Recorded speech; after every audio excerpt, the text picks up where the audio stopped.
তৃণমূল কংগ্রেস কর্মীরা আজকের দিনে প্রমাণ করে দিয়েছেন বন্ধু, আগামী দিন মমতা ব্যানার্জির, আগামী দিন মাল্লা মমতা ব্যানার্জির, আগামী দিনের মাল্লা অভিষেক ব্যানার্জির, আগামী দিনের মাল্লা তৃণমূল কংগ্রেসের, আগামী দিনের মাল্লা মামাটি মানুষের মমতা ব্যানার্জির।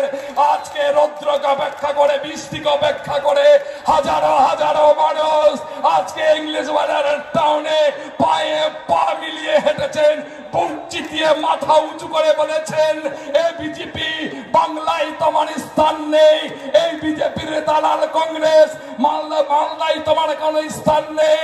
এই বন্ধু সিপিএম দু চারটা লাল ঝান্ডা ঘাড়ে করে নিয়ে মানুষকে বিভ্রান্ত করার চেষ্টা করছো।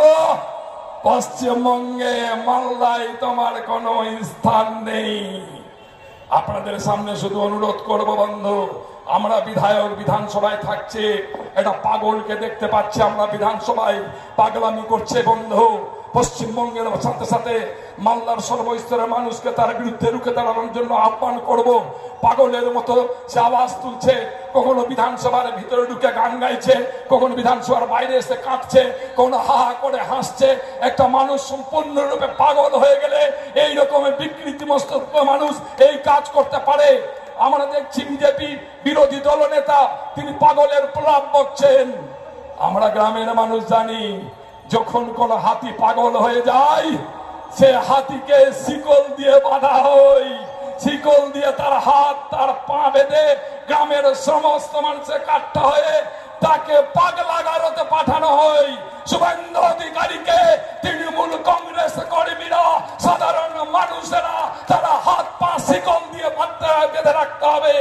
না তো যেভাবে সাম্প্রদায়িক কথাবার্তা বলছে বন্ধু, যেভাবে জাতপাতের কথা বলার মধ্য দিয়ে পশ্চিমবঙ্গটাকে জাতপাতের নামে ভাগ করে দেওয়ার চেষ্টা করছে, সাম্প্রদায়িক বিদ্বেষ ছড়িয়ে পশ্চিমবঙ্গের যে আমাদের মধ্যে একটা ভাইচারা, সেই ভাইচারাকে ভেঙে চুরমার করে দিয়ে সাম্প্রদায়িক সম্প্রীতি বিনষ্ট করছে।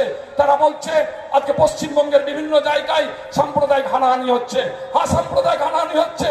যেভাবে শুভেন্দু অধিকারী বক্তব্য রাখছেন, যেভাবে সুকান্ত মজুমদার বক্তব্য রাখছেন, যেভাবে আলিপুর দুয়ারে প্রধানমন্ত্রী বক্তব্য রেখে গেলেন, যেভাবে নেতাজির ইন্ডোর স্টেডিয়ামে স্বরাষ্ট্রমন্ত্রী বক্তব্য রেখে গেলেন, তারা শুধুমাত্র তারা বক্তব্যের মধ্যে দিয়ে পশ্চিমবঙ্গের শান্ত পরিবেশকে অশান্ত করে দিয়ে সাম্প্রদায়িক দাঙ্গার মধ্য দিয়ে গরিব মানুষকে মৃত্যুর মুখে ঠেলে দেওয়ার চেষ্টা করছেন বন্ধু।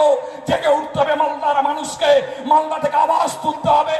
এই বিজেপি আর না, এই বিজেপি আর না, এই শুভেন্দু অধিকারী আর না, এই সুগন্ধ মজুমদার আর না, এই মোদী আর না, এই অমিত শাহ আর না। এই আওয়াজ মালদার মানুষকে তুলতে হবে বন্ধু। সুস্থ মস্তিষ্কের মানুষ এইভাবে ব্যবহার করতে পারে না।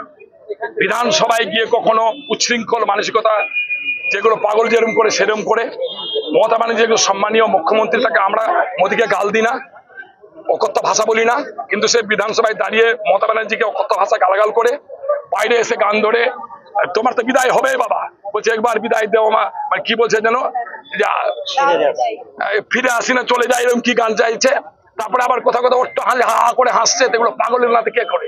এই পাগল যদি বেশি দিন সমাজে থাকে, যেভাবে সাম্প্রদায়িক বিদ্বেষ ছড়িয়ে হিন্দু মুসলমান করে আমাদের মধ্যে ভাগ করছে, পশ্চিমবঙ্গের সভ্যসংস্কৃতি ভেঙে দেওয়ার চেষ্টা করছে, তাকে যদি বেঁধে তাড়াতাড়ি পাগলা করতে না দেওয়া যায়, তাহলে পশ্চিমবঙ্গটাকে ধ্বংস করে দিবে। সেই কারণে আমি বলেছি।